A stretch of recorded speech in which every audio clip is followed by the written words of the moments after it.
Welcome, everybody. And I'm going to just turn it straight over to Cliff Kirikoff to introduce us and get things going. Thank you, Barbara, and welcome, everybody. Thanks for joining us tonight at our second event in our monthly series, our new monthly series, Conservation Today. We're going to run this through June of 2021, take a summer break, and then start back up again in September, again with our monthly events. Usually on Wednesdays, usually it's 7 p.m. Special thanks tonight to Gretchen Sukow for recommending our distinguished speaker, Joe DiNardo. And we're delighted to have Joe with us. And I'll give you a little bit of background. He has a really extensive and amazing bio here. He's been in the personal care industry for 44 years, working as a toxicologist, a product formulator, and a regulatory affairs specialist. And he's worked for a number of companies you'll be familiar with. Revlon, Almay, he was VP of Research and Development for Almay, Corporate VP for Revlon, Revson family there. From 1993 to 2013, co-founder of a research and tech company called Pharmaceuticals Research. And it was a consultancy and developed technologies for some pretty heavy-hitting global companies, pharma personal care companies. You'll recognize the name: Allergan, Stiefel Glaxo, Merck, Elizabeth Arden, Burt's Bees, Cooper Labs, Blistex, and so on. So he's been involved also with some private medical groups, professional groups, and he retired from the personal care industry in 2013. And we're fortunate to have him living right here in Rockbridge County. He has an MS degree in toxicology from St. John's University in New York. He wrote a textbook to train estheticians along various chapters, and also various chapters for scientific books. He's worked with several industry groups over the years and has been on a number of task forces in the Personal Care Products Council and the Society of the Cosmetic Chemist, dating back to 1976. So he has a very distinguished scientific and business background. And what we'll do tonight is guidelines. Mute yourself when you're not talking. Unmute to ask a question as we go along. Joe will entertain questions as we go along. If you'd like to write in the chat mode, just type a chat question, and Barbara will field that for you. And we'll also have questions at the end for Joe. So we'll have plenty of time for questions. Joe will speak, I think, for about 35 minutes or so.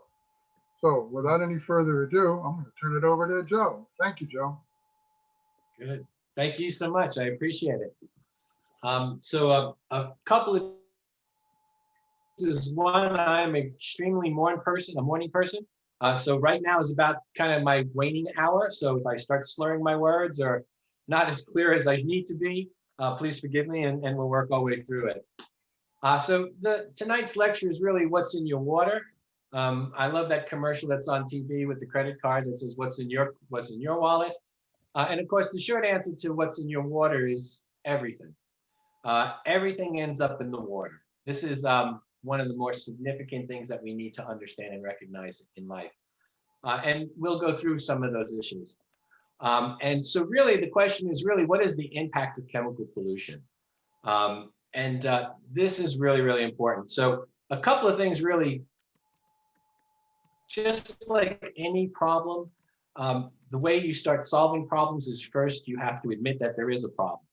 So there is a great number of people in our world today who don't believe that chemical pollution exists, which is very problematic, but the way it is. So first, let's assume that we'll accept the fact that chemical pollution is an issue. And then from there, we could move through identification of the product, of the issue, of the concern, work our way through how we can kind of defend ourselves or protect ourselves from the issue, and then maybe move on to ways of resolving those issues. So there's a bit of information here. I'll try not to get too complicated, but if I do pass over things that out, please feel free to ask a question or let's go to a chat. Okay. So again, understanding that chemical pollution is a problem, we need to start defining it. So, one of the first questions that you really need to ask is how many chemicals actually exist in our world to start with? So there's a group called the Chem Abstract Services, or CAS. CAS has this really important job. They actually assign unique identification numbers to every chemical. So in other words, every chemical number that they have represents a material or an ingredient. And to date, they have basically 166 million unique organic and inorganic chemical substances that they've assigned numbers. That is a phenomenal number. Not probably every chemical that has been assigned a number exists in our world, but a good portion of them actually really do.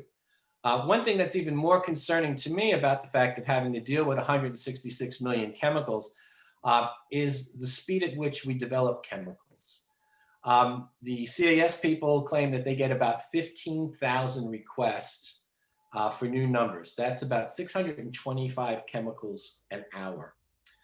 Just to give you some reference point, when we have a chemical that becomes a really bad active or a bad chemical that produces problems, as bad as it might be, it takes an average of about 14.4 years to ban it. So it's kind of difficult if you think about it, that we can have 625 new chemicals an hour, but it takes 14 years to ban one that could be a problem. And again, just as another reference point, TSCA, the EPA Toxic Substance Control Act, basically identifies about 86,000. So what the take-home message is here is that we have millions and millions of chemicals that are in our world, in our environment, that are interacting with us and all kinds of living things that we really don't have a full understanding of. And so again, defining chemical pollution, this is one of the major points that we really need to be concerned about. So, big deal. There's 100. What does that really mean to us? Realistically, what are the health implications? This is a study that was published in Lancet, I think about 2 years ago or so. And primarily what they did is they looked at chemical pollution. In this particular case, they're focusing more on air pollution. But basically, their estimates say that about 9 million people died prematurely in 2015 associated with chemical pollution. That's significantly more times than diseases, 15 times greater than all our wars and other forms of violence that we have. It is a significant problem.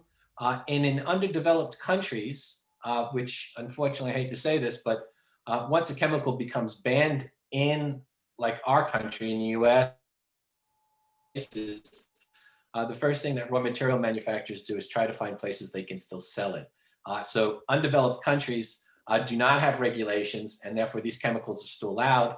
So they sell all of these chemicals to these countries. And unfortunately, when you look at the death toll, it can relate to 1 in every 4 deaths around the world. So it's a significant problem. If we move away from air and we look at other levels of exposure, which is just about every other form of exposure, this data comes from the World Health Organization. And basically what it's telling us is over the last 4 or 5 decades, we have significant increases in breast, endometrial, ovarian, prostate, testicular, thyroid cancers. These are primarily endocrine glands. There's a new emergence of things called endocrine disrupting chemicals that are really problematic that, again, we are pretty split on. Some people actually really believe them. Some people actually believe that it's all a fallacy, it doesn't exist. But irregardless of the fact, one thing that is true is we've seen a significant increase in cancers in our world in the last few decades. Obviously, obesity and type 2 diabetes has doubled in less than 30 years. It's absolutely amazing. And then we're also seeing significant neurobehavioral disorders in children, as well as cancers, asthma, child mental retardations, and other issues. The real take-home message on this slide, though, what I want you to understand is that the World Health Organization, when they're looking at this, made a really blatant statement with which the increase in disease incidence occur in recent decades rules out that these factors are solely due to genetics. Okay, so we know this is not a genetic unraveling. This is not a problem within our own bodies. This is an interaction between the environment and us. And the only thing that has been a major, major difference in the last 40 to 50 years between the environment and us is the number of chemicals that we expose ourselves to, okay? So, talking about exposures. Exposure is very important. In toxicology, the first basic rule is it's not the poison, it's so in other words, what you're exposed to is extremely important. There are all kinds of chemicals in our world and all kinds of things that are extremely toxic. But at the correct levels, they can be very helpful. At the incorrect levels, they're extremely damaging. But the point to here, or the point to this slide, is basically that there are basically hundreds and thousands of chemicals on a daily level that we expose ourselves to. Obviously, most unknowingly. But what I'm trying to do is maybe perhaps raise awareness of everybody here, as well as lots of people around the world, to understand what they are indeed being exposed to. So, I mean, here's a list of lots of chemicals. Preservatives are in everything, okay? One about having a global economy means you can sell all around the world, and that's wonderful. The problem is that things have to have a shelf life. In other words, I can't make a product that only lasts for 6 months. By the time I get that to Australia from the United States, it would be expired. So preservatives became a very important function. The problem with that is that preservatives can also be quite problematic. We have flame retardants and stain repellents, PFASs, PFOSs, and PFASs. So plasticizers, any type of a material that needs to be shaped or molded, plastics, cannot be done so without materials that make them more malleable for us to put them into the shapes that we want to serve a purpose. Drugs, okay, birth controls control hormones. So obviously they're endocrine disruptors, okay? They're hormone control. So that's an issue. Antidepressants, high blood pressure medications, all kinds of different materials and chemicals. Over-the-counter drugs, sunscreens are the things that I've been working on for the last 6 years around both the United States and globally. In relationship to the environmental impact and also the human impact. Cosmetics, agricultural chemicals, glyphosate, Roundup, something that we've all heard. But the big issue realistically is industrial, what we call forever chemicals, or POPs. POP stands for persistent organic pollutants. There's about a dozen of them that the World Health Organization has had bans in most of the world. Unfortunately, the United States does not sign on to most of these accords. But in any event, the major ones that we're concerned with that we know about, or we hear the most about, are PCBs and 1,4-dioxin. And if you notice the note down at the bottom of the page, one of the other things about exposure that's important is how long are you exposed to substances? So half-life is exactly what it sounds. That's the amount of time it takes for half of the chemical to dissolve or to be gone. So when we talk about POPs and their half-life, we see that they have a half-life of averaging anywhere between 2 and 12 years. So that's 4 to 24 years of in the soil. So every media that we talk to or talk about, so soil has one level, water has another one, our bodies or our blood has a different level, a half-life. So half-lives are all over the place. So it's kind of hard to measure up apples to oranges. But again, just to give you a perspective of how long materials are around and what you're exposed to is the important part here. One of the things that I put on the bottom, which again is a very important fact, PCBs, for instance, can exist in a mother's body for up to 7 years. That's a pretty long half-life for something inside your body to happen. PCBs, of course, are carcinogens and quite problematic. 1,4-dioxin, for example, has a half-life of 2 to 5 years in groundwater. And when I tell you that probably 50 to 75% of the products, under your sink that you use to clean, that products that you use to put on your face and skin, all contain 1,4-dioxin. Oh, I have lots of questions here, excuse me. Are we supposed to be seeing slides? Okay. Are people not seeing slides? Barbara? Anybody? I am seeing slides, and I think most people are. If you could shake your head up, yes or no, that'll help. Okay, Yeah, I yes. think most people are. Sally, you probably Sarah. want to go up. Yeah, I know. Yeah, but you probably want to go up and hit the view and go into full screen and hit either standard or side-by-side gallery or side-by-side speaker. Make sure you're in full screen and you've got one of those views clicked. Okay, hopefully that does it for you. Okay, yeah, sorry, Sarah, we've been zipping through slides. So, but in any event, let me just go back to the dioxin thing about, again, the half-life of dioxin is 2 to 5 years in groundwater, because we're going to talk a lot more about groundwater as well. Okay. So this is an extremely complicated slide, and it's meant to be extremely complicated because complicated. So understanding the half-life of a chemical is very important, okay? But in relationship to understanding what its life cycle is actually even more important, because what you begin to start seeing is these circular motions, if you will, of how compounds come into our life, come out of our life, end up coming back to our life, and we keep getting these circles in there. So I used as an example a compound oxybenzone, which is a sunscreen active that I've studied for many years. It's in sunscreen, so if you take it and you put it on your skin, it absorbs. Okay, a good amount of it absorbs into your skin. The problem with this compound and many other compounds, just as an offshoot, is that they're they have a molecular weight below 500. So when anything that has a molecular weight below 500 Daltons, which is how they measure molecules, has an easy potential of getting through skin and the placenta barrier. So a lot of these endocrine disruptors that we're talking about tonight, or carcinogens we're talking about, are very small molecules. So once it enters into the body, there are a lot of places and things for it to go and places for it to do. It can cross over the placenta barrier and create problems to developing embryos. Also, because they're very lipophilic, they tend to go into breast milk.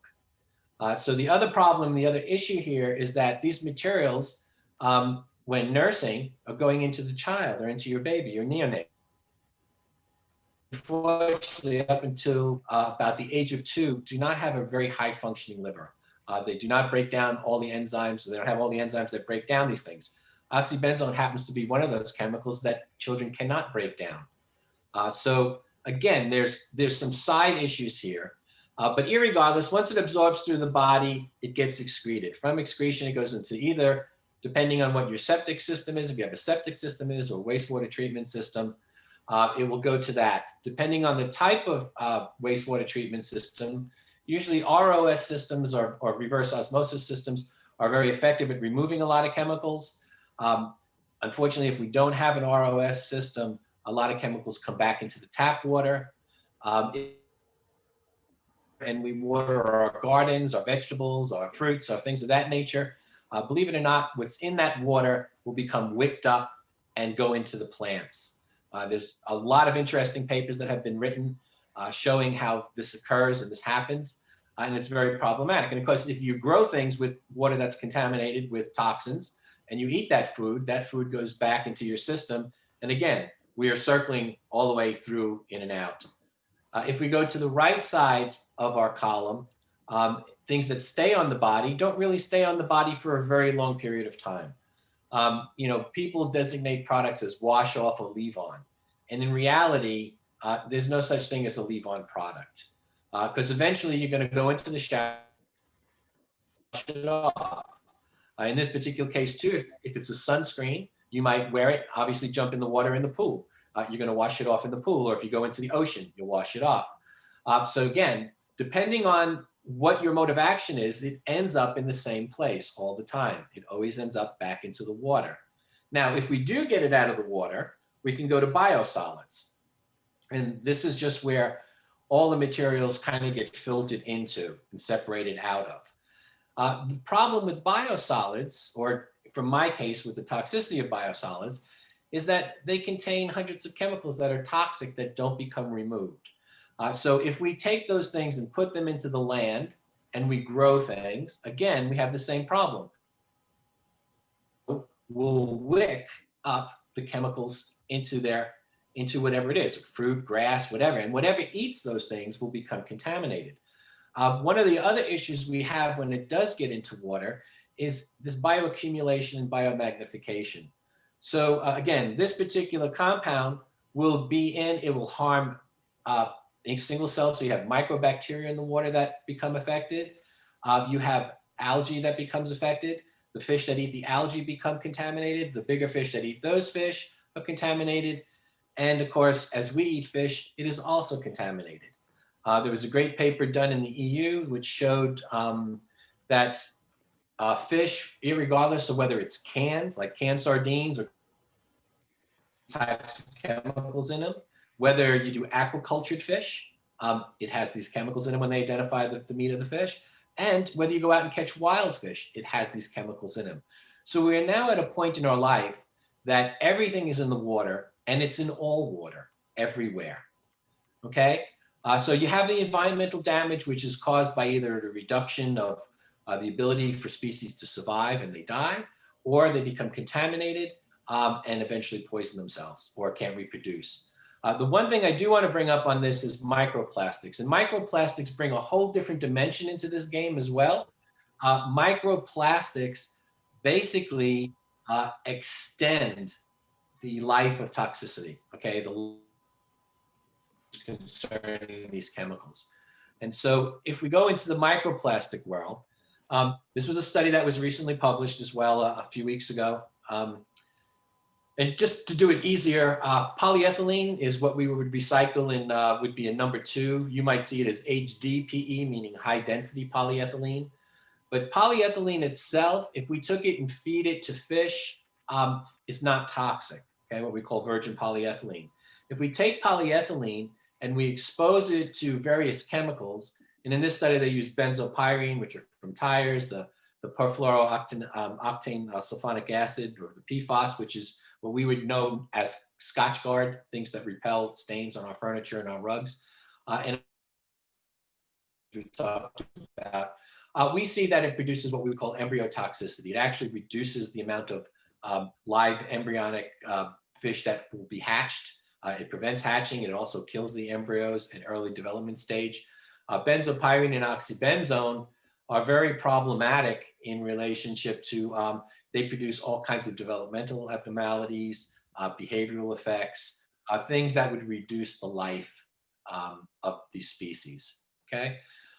So we need to start looking at not just plastics as being a problem themselves, but plastics that are absorbing toxic materials that are already in our environment, and it's actually extending that environment. So the thing about microplastic half-life, polyethylene has about a 48-year half-life in water. So that's almost 100 years, or about a century long. And this study, which actually was just published November 13th, the last bullet point, talks about how plastics actually progress through the soil and sediment and end up back in the water anyway. They will move fractions at a time, but you know, when you're around for 100 years, you don't have to move but a few centimeters every now and then to eventually get somewhere. So again, a very important thing to understand about plastics in our world and the concerns about that. This is a study that I would call a rugrat study. This is what's happening. This is about a study of about 69 toddlers. They did blood and urine samples to identify various chemical entities in their body. Then they took stool samples to look at the effect in the microbiome. Okay, our microbiome, our gut bacteria, is basically responsible for really helping us break down a lot of foods. And it's a really, it's a very symbiotic relationship. And the thing that's really amazing about this study is that When they looked at these children and they took the blood and urine samples, identified them and categorized them, they found children with higher levels of these chemicals in their body actually had different microflora, changes in the bacteria and the fungi in their intestines, in their stomachs. The thing that's even more interesting, they found the species what they call a dehalogenating bacteria. A halogen is a class of chemicals, bromine, chlorine, fluorine, which is the F in PFOS and PFAS, is a fluorinated compound. But our bodies, just through survival mechanism, it's really quite amazing. These children are, finding these bacteria in them that are helping to detoxify chemicals that their body is not able to do. So very fascinating. So again, you're exposed everywhere. Back into the land, this is dealing more with a biosolids concept. And again, from a biosolids, how many chemicals in the world, what are we really talking about?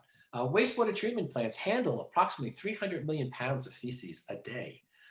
In an average, a year of 365, that's over 100 billion pounds a year. So we have a huge problem that we don't know what to do with. And these biosolids, unfortunately, contain hundreds of compounds, which we need to be concerned about. We take about 60% of those biosolids and they're spread in farmlands and gardens and so forth. And there's lots of different complaints and lots of different issues, but really, until we start putting all of this data together, we're really not going to understand the impact to it. So basically, look epidemiological study and you look at manufacturing plants like paint factories and solvents and issues of that nature. And biosolids are the same thing.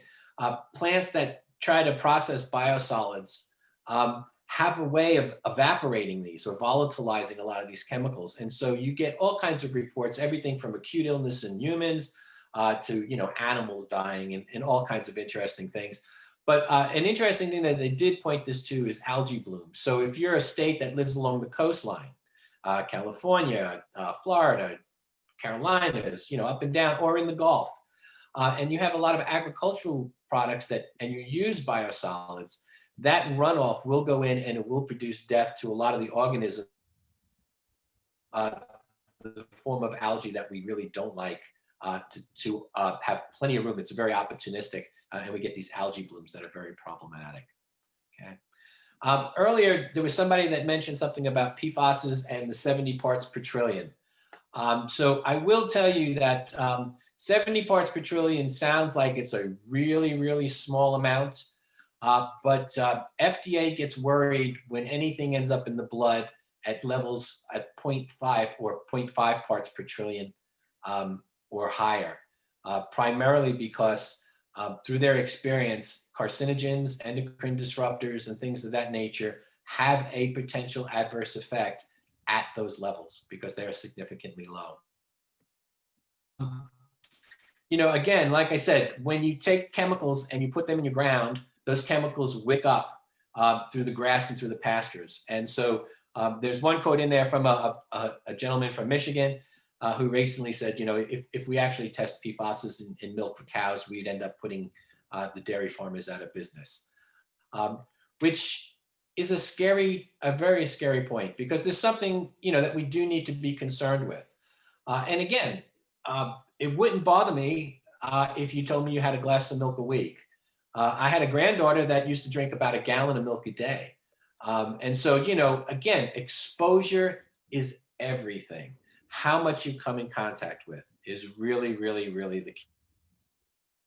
So there are all kinds of things to make biosolids more applicable, but unfortunately, we don't remove the toxic chemicals from there. Oh, all right. I'll answer the question on sunscreens in a minute too. David, how much does it cost? Yeah, you know what? That will vary depending on what lab the cost, David, I think. It's something that I could actually find out more specific for you. Not a number I have off the top of my head. It depends on how many chemicals, what type of lab, what specific kind of certifications you're trying to apply for will also impact the cost. Just to give you a perspective of size, I put this slide here. This is the most, 6 or 7 of the most common sunscreen ingredients that are used in products.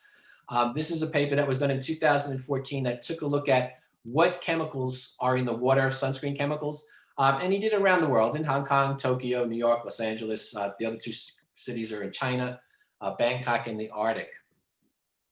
If you notice, even the Arctic has levels, and these levels are also in parts per trillion, if you would. But the population of Burroughs, Alaska is a little over 4,000 people. So I really put this out there just to show you that, you know, even though Lexington is fairly small, you know, we have 7,000 people in our area, it's still significant products that we use and that we end up either putting down in the drain or down into our land that will cause significant problems. And again, for instance, oxybenzone, we did some coral studies on that, and we found certain species of coral that would die at 62 parts per trillion. So there is certainly, if you just scan the numbers, there's certainly enough chemicals in the water that will produce problems.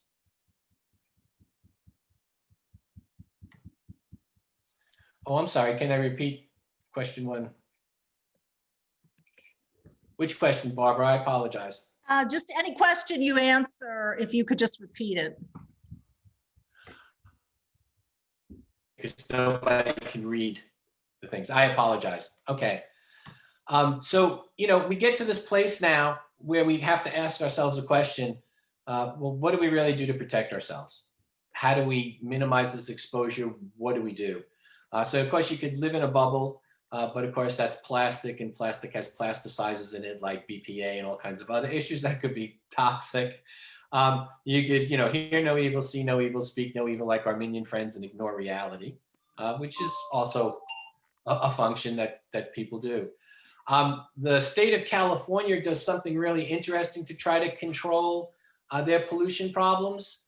Not something that I personally would agree with, but they're basically minimize what you're eating from the lakes and the streams of the fish that you catch. If you notice, they have it broken down into 2 columns, women of childbearing years, basically, and young children. And if we look at that, there's only 1 serving a week if you go to Lake Topaz or Topaz Lake and catch a rainbow trout that they want you to eat. Only 1 serving per week. And the fish next to it is a sucker fish. It's a bottom feeder. They do not want you to eat any black bass from that lake, okay, because the lake is that toxic. The same thing, it's a different recommendation as you get older, although I will honestly tell you that men 18 years and older, this is still a major problem. These endocrine disruptors do not only just affect females, but they actually affect males. So you will definitely have problems with levels of sperm mobility. There are dozens of studies that have been coming out because we have so many issues and concerns with reproduction. But one thing I do want you to note, if you look at the top where it says eat the good fish and avoid the bad fish, and it's a great concept, and I'll tell you the same thing with every other product. You know, use the good products and avoid the bad products. The problem is you don't know what's good and what's really bad. You know, if you go into there, what they're talking about is chemicals like mercury and PCBs cause health problems. So, you know, they're just telling you a few things that are in the water that they have concerns with. But anyway, this is one way of handling the particular problem by educating people. And they put out these posters usually at least once a month, sometimes more frequently, depending on what they're finding in their fish and in the water, obviously. So that is another way of trying to control it. That's what California does, and a few other states are doing those things as well. This creates some issues, obviously, chemical pollution for sales, for products, whether it's household products, cosmetic products, and things like that. And so the marketing side to industry or businesses have come up with the concept of which they call clean beauty, green beauty, blue beauty. Okay, green being environmental, blue being clean, just meaning in general for your own personal care. And each company has their own thing, but there's a lot of pitfalls in this. And this is Sephora's credo. If you go in there, they'll say, okay, we don't allow products in our store that contain these ingredients. But what they mean to say is that they don't allow products in their store that add these ingredients directly to a product. Formaldehyde is never added to a product. It is a byproduct of chemical reactions in a formula that release formaldehyde and put formaldehyde in the formula. So, you know, again, you have to take marketing with the shade of gray, not to offend anybody if they're in marketing, but, you know, their concept is to get you to buy things. These things are also very misnomers, like synthetic fragrances. They don't allow more than 1% in any kind of a skincare or makeup or hair product. Well, in the 40 years that I've been formulating and going through formulas, you don't use more than 1% of a fragrance in those types of products. And the same goes on with lots of other things. So the one thing that I do think is important is the relationship of understanding compounds like 1,4-dioxin. Recently, don't know exactly how to put this appropriately, but our government decided that we can increase the amount of 1,4-dioxin that was allowed in our water because the levels that they selected were putting too much of a burden on industry. And so they upped those levels. So you have a state like New York State that had a great deal of problems with that. And so what New York State did is they came back and used those guidelines and said, no, we're not going to allow products that anything more than 10 parts per million in a rinse-off product or 3 parts per million in a leave-on product. And that is genius, because if you can get a state to pass a law like that, there is no company in our industry or in any industry that's going to make a product for just people in New York or just people in California. Okay, they're going to make one product and try to sell it as many locations as they possibly can around the world. So what will they do? They will take the standard that New York put. They will incorporate that into their formulation. And regardless of what the federal government said is allowable, you will still suppress the amount of chemical that's available to consumers to be exposed to. So states are a good way of doing that. And was Blue Beauty okay? Did everybody understand that the concept of Blue Beauty is solely for, not solely, but it's more tailored towards oceans. It's going to be things that are going to be safe for the reefs and the coral and the fish and so forth. Just like green is going to be general environmental kind of things. Okay. I'm sorry. So is there a site or application that can help us avoid household products that are really bad? Yeah, actually, unfortunately, you can drive yourself crazy with Googling. But if you do go on these sites, again, I'm going to caution you, always understand where information is coming from. So if it's coming from a company, a marketing company especially, they're going to try to tell you these things. But the internet has an awful lot of information on this particular topic. So you'll be able to find that.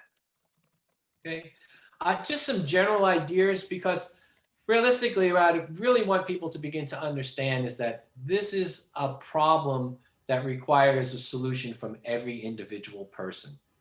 Okay, this is not some magic light switch, or, you know, we can ban 3 chemicals and the world is a wonderful, green, beautiful place. Not going to happen that way.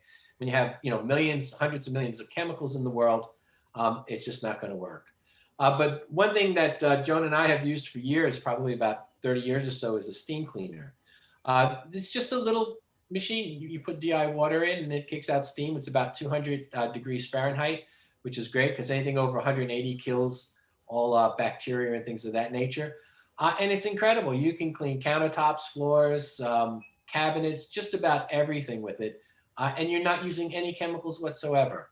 So that's a concept. I mean, it's an idea for you to pursue. Unfortunately, it's about $100 to $150, but we've had 2 units and they last 10 to 15 years easy. So again, just a thought. Simple cleansers or concentrated cleansers. I just love the way orange smells, and there's citrusol and a variety of different other materials. This one's a concentrate where you can take it and dilute, and you know, you're minimizing the amount of plastics you're using and things of that nature.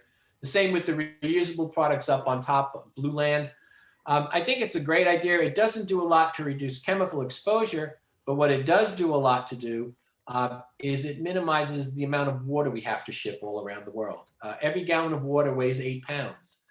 So, you know, if you make millions of these types of products, you're talking about tons and tons that have to be shipped, which require a lot of energy, fuels, contribute to carbon dioxide in our atmosphere and so forth.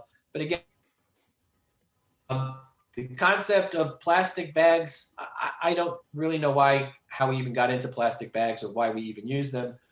They are truly one of the most horrendous substances we have. But you can buy cloth bags and bring them to the store with you. And I hear lots of people complain that, oh, I forget them at home. Well, that's fine. When you get to the store, ask for paper instead of plastic. Those plastics, again, extend the toxicity of other materials. They live in our landfill for decades until they break down and end up back in our water again and create all kinds of problems. So again, just ideas because, and each person, you know, can come up with their own ideas. And that's really how we're gonna work on this problem. So basically, what can we do is we can learn to protect ourselves by limiting exposure, okay? I would love to sit here and teach you all the chemistry and the biochemistry and the toxicology to things, but a lot of people are just, that's really not very interesting to them. And I truly understand. But the best thing that you could do is educate yourself or just, you know, limit your exposure to things. And you do that by consuming less. You know, I'm not an anti-capitalist. I agree, you know, there's always different ways of making money and selling things tends to be what capitalism is all about.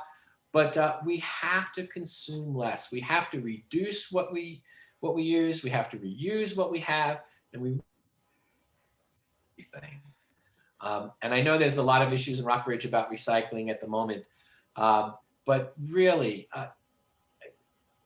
cost is not a factor. What we'll end up paying in healthcare would be a fraction of what it will cost us to recycle things or to be more frugal with how we use things. And of course, the other thing is some of the stuff that I've been working on is restricting or banning chemicals.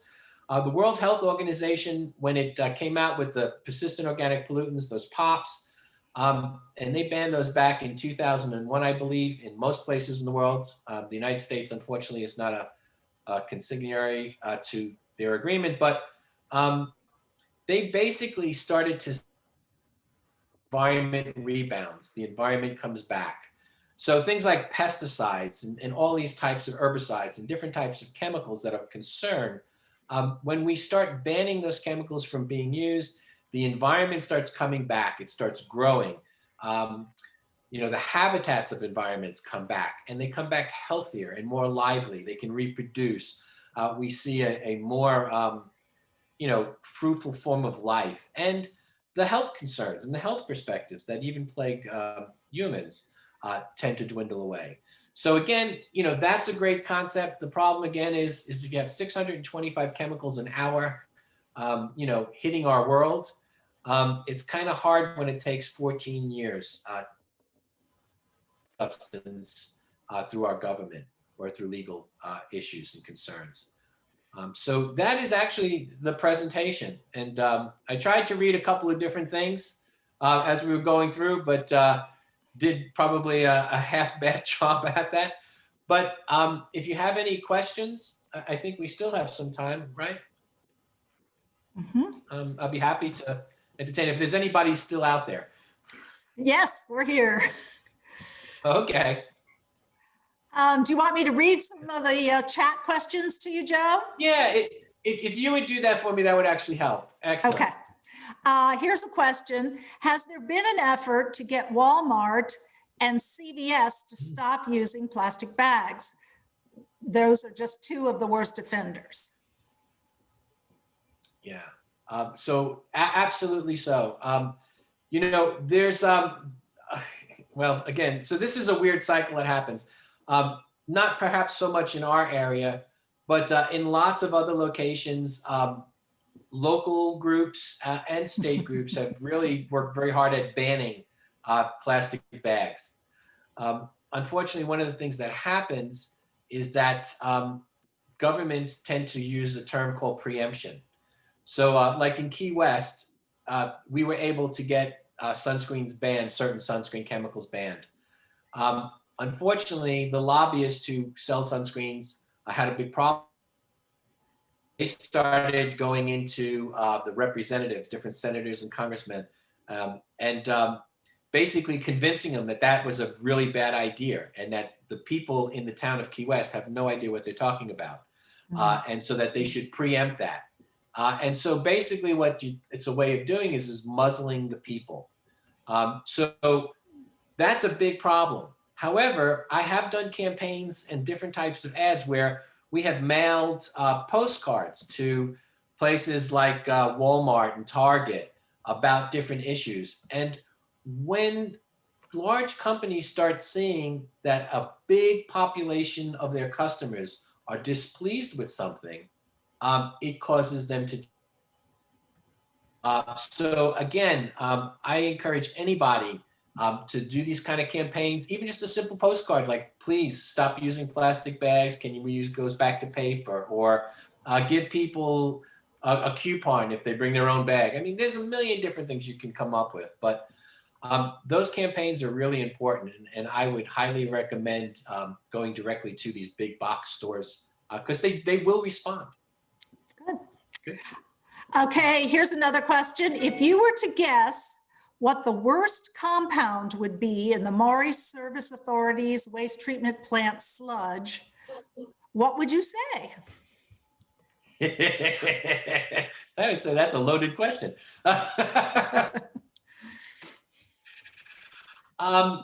There's actually two chemicals that concern me the most. One are PCBs, because again, they're forever molecules, they stick around forever. But the one that concerns me the most is a compound called 1,4-dioxane. That's a chemical that is a byproduct.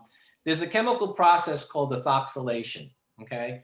And whenever this chemical process occurs, one of the chemical byproducts is 1,4-dioxane.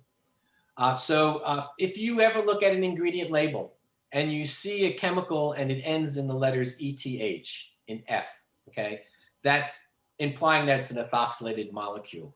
That basically means that is in that product. The biggest concern is that it's in everything. So it's in all kinds of personal care products, in shampoos and cleansers and moisturizers.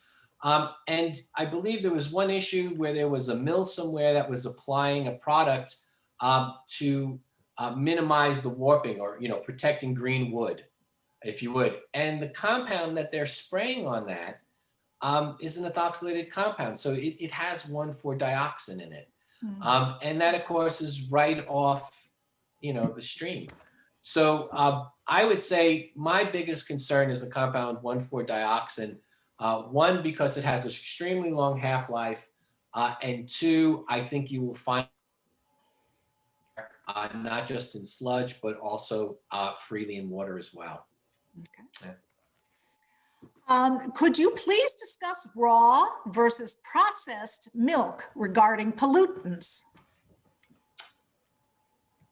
Wow, that's a really great question. I'm not extremely versed in that, but what I will tell you is that either way, raw or pasteurized, neither one is going to get rid of the chemicals that are in the milk. We've learned this lots of different times. I mean, antibiotics were a big issue for years in milk. DES, various hormones, were a big issue for years in milk. Those chemicals, I mean, basically milk, we heat and basically high spin it, homogenize it to kind of make it whole. So to really be honest with you, I think that you'll find less bacteria and living organisms in pasteurized milk than you would raw milk. But as far as chemicals go, I don't think there's any difference in the risk associated with chemical toxicity in which one you use. Okay. Here's the next one. If it takes 14 years to ban chemicals, How many years does it take to approve them for production and use? Yeah, so this is the scary part. You know, if we're talking about a new, we can say that it's going to be 10, 12 years before that will be approved. But other than that, you can use a chemical anywhere you want, as fast as you want. The law only says that you have to prove technically that the product is safe and efficacious for its intended use. Okay, so those 166 million chemicals, once they get a CAS number, they are literally and technically good to go. Once they can get that chemical into the marketplace, they can put it in household products, personal care products, industrial products, any kind of product they like. There is no formalized program. I will take that back in perhaps agriculture herbicides. They do take a little time to get processed and approved. But with the exception of those, it's almost instantaneously that you can use a molecule and put a chemical in. Good. The next one is, could you say something about the nature of inert ingredients in pesticides and other products? Right. Well, as a formulating chemist, not as a toxicologist, just as a formulator, I would tell you that there is no such thing as an inert compound. They're calling it inert because it's not an active ingredient, but every chemical has a very specific function and has a very specific activity. Preservatives are considered inert ingredients or other ingredients. I mean, there's lots of different phrases we can use, but all of those chemicals also have some other level of activity. And a lot of these compounds, especially the ones that are endocrine disruptors, they can call them inert, but they're not inert. Inert in this case is not meaning not active. It just means that it's not playing a functional role in the pesticide, herbicide, or anything of that nature. Does that make sense? Definitely, yeah. Here's the next one. Is it correct that there is very little regulation about what is allowed in cosmetic products by the FDA? Yeah, actually, none. You know, the Food, Drug, and Cosmetic Act that FDA uses to police the cosmetic industry goes back to 1938, and that's exactly what still exists. Wow. Again, you do not have to register products with FDA. You don't have to tell them really what you're using with them. The only place FDA gets involved in the cosmetic industry is if the cosmetic industry takes a step into what's called over-the-counter drugs, OTCs, like sunscreens or antiperspirants, things of that nature, fluorinated toothpaste. Then you have to file with FDA, but you, again, do not have to submit data to prove that they're safe. They expect you to have that in your file. And in the event someone is harmed and there's a lawsuit, you're supposed to get that data and show why you marketed this product and why you consider it safe. So there is really zero approval from FDA, not only in cosmetics, but also on medical devices. So, you know, I love that little heart thing, you know, that they came out now with the cell phones where you can put your fingers down and get your, you know, an EKG reading. That's great. And they say, you know, FDA approved or FDA accepted. It just means that you sent FDA a letter and said, this is what I'm going to market. And FDA says, okay. And that's the extent of it. So there are a lot of products that are in the world that we come out with that people have an assumption are tested and cared for and really marketed to make sure they're safe. And that's really, it doesn't exist. Mm. So do you have a favorite sunscreen? Yeah, actually, out of all the different sunscreens that I've looked at, the one active that has the most promise is zinc oxide. And they've made lots of new formulas with zinc oxide, so you don't get that white sunscreen nose that the lifeguards used to wear and things of that nature. So there are a lot more of them that are elegant. And the reason why I'm telling you zinc oxide is a much more significant sunscreen than any of the others is because it has an absorption spectrum in the ultraviolet range, which is really what produces skin cancer, that goes literally across the whole spectrum. So, you know, the small called UVB or shortwave ultraviolet light. That's what creates sunburn. So all sunscreens have an SPF value and stop sunburn from happening. But all sunscreens do not contain enough long wave active ingredients, the UVA rays, that produce squamous cell carcinoma, basal cell carcinoma, and melanomas. So there's more studies that have been coming out with zinc oxide, and the more studies that come out, the better I'm seeing the potential is to fight really skin cancer. But sunscreens, as a general rule, since we've introduced them about 40 years ago and they became popular, about 400,000 people have died from skin cancer. And here, basically, if I was to take you back to 1975 and show you the death rate to skin cancer and bring you up to 2017, which is the most recent data we have, you would see a 54% increase in skin cancer deaths, even if I normalize the data for population. So population growth, you balance it out per million people. We have a significant issue with skin cancer globally. And the sunscreen chemicals that we are currently using and selling, unfortunately, are not effective enough to stop the real skin cancers that we're concerned about, certainly melanoma. So zinc oxide has the best potential. There are new molecules that I have communicated and seen with different companies that what's being used now here or in Europe, because Europe compounds are not any better. Again, I think in the future we'll see a lot better type of sunscreens that will protect us from skin cancer. But for right now, zinc oxide products, again, just look at the back of it. It says active ingredient zinc oxide. That's the one that you want to use. Okay. It's just 8 o'clock now. We have 3 more questions. Are you willing to stay on for a few more minutes? Yeah, sure. As long as the link doesn't disappear on us, yeah. Okay. If anybody has to leave, feel free to do that. But I'll quickly go through these last 3. It says, the next one is, he mentioned that 15,000 chemicals are introduced every day, but it takes 14 plus years to ban a harmful one. Is it a problem of the process to apply for a new chemical? Not enough people to study it before it becomes a problem? Or in the process of studying the use and analyzing the impact after it's already out there? Actually, both. The first problem is, we're in a race, always in time to get it first to market so that we capture market share. So when a new chemical comes out, everybody gets excited. They try to put it out there as fast as they can. But one of the problems is when we do that, the long-term effects start to become more obvious 5 years, 10 years. So it's a little bit of both. There's not enough people studying all these chemicals because it's virtually impossible to keep up with 625 chemicals an hour or 15,000 a day. But both of those issues apply, and that's really what the problem is. We don't have anything in place that says, hey, before you release this chemical into the environment, you have to do, A, B, C, D, E. Okay.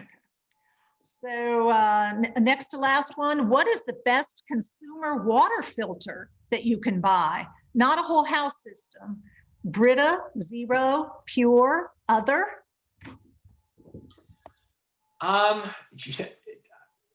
use a Brita, by the way. It's neither here nor there. I've done a lot of studies on that, and I really haven't researched it. So what I will tell you is, it depends on where you live, but I would use any of those systems would be better or good enough to filter out some of the chemicals that we're concerned about to minimize exposure. All of them are effective, really. Okay, good. Okay, the last one returns us to sunscreens. What is the environmental impact of sunscreen alternatives like titanium dioxide? Again, a lot of research, even zinc oxide is coming up. The titanium dioxide is one of the other actives which I usually recommend to people. Titanium absorption spectrum that is well defined as zinc oxide, but it is better than all of the other chemical versions, all the what they would call an organic sunscreen. But there is some concerns with titanium dioxide. They have to actually treat the titanium particle. They actually have to coat it because titanium can still be reactive. And there are some toxicity concerns with titanium dioxide, especially environmentally.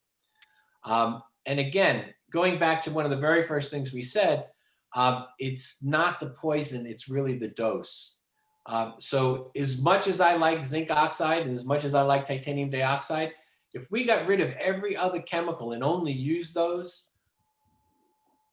that chemical in our environment, that it would find new problems to cause us. So again, everything is always a balancing act. And that's really the key, is balance, always finding that. And that was excellent. Well, there are a lot of other comments thanking you and saying how great this was. Cliff, do you want to wrap it up? Well, sure. Thanks to everyone for attending and all the really cool questions and interesting questions. And thank Joe for such an amazing and revealing Thank you. talk. It's just completely fascinating things that one doesn't think about, but it's most interesting. And maybe we can think up some action items from your talk that we could try out here locally to see what we can do to reduce some of these issues.